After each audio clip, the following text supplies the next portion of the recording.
was being raped by Jeffrey Epstein when he was out on work release while he was serving time in prison and had an ankle monitor on his leg. Guess what? There was a police officer outside that door. So this list of names is quite a list of names, and it doesn't extend just in the rich, powerful circles. It extends down to the very bottom where people were paid. And again, I will say this, there's victims suffering today in similar circumstances, and they're terrified to name the names of the people that are currently abusing them.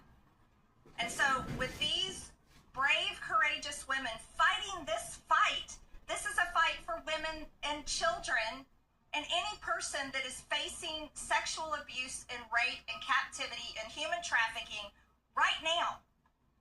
And so here's what I ask you in the press. Don't go for salacious headlines.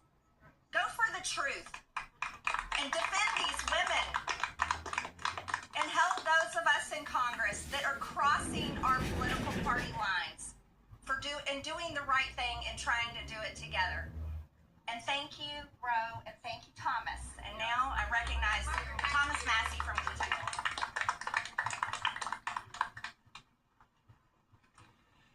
Well, there's three branches of government, and we're supposed to keep each other accountable. And that's what we're doing here today in the People's House. We're standing in front of the People's House with real people, not a hoax. And they've told their story. We wanted to give them a platform to speak, and they've had it. They stepped up, and they were brave. But I also today hope that they would persuade my colleagues to join this effort. But I found out something today that happened that I wasn't expecting. They persuaded me to fight even harder. I'm not going to give up. And I want to end with this call to action. First, a call to action to my colleagues, who just an hour before this press conference were prepared. They were given a fig leaf. We'll put a resolution on the floor so that you could say that you voted to protect the survivors. Their resolution doesn't really do anything. And that's the oldest trick in the swamp.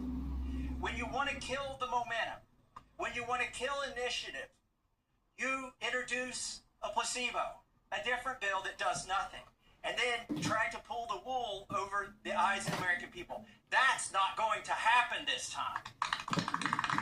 We demand real accountability. I encourage my colleagues, please, there's over 200 Republicans who have not signed this discharge petition. We only need 2 of them to sign it. And every Democrat will sign it. And that will get us the number.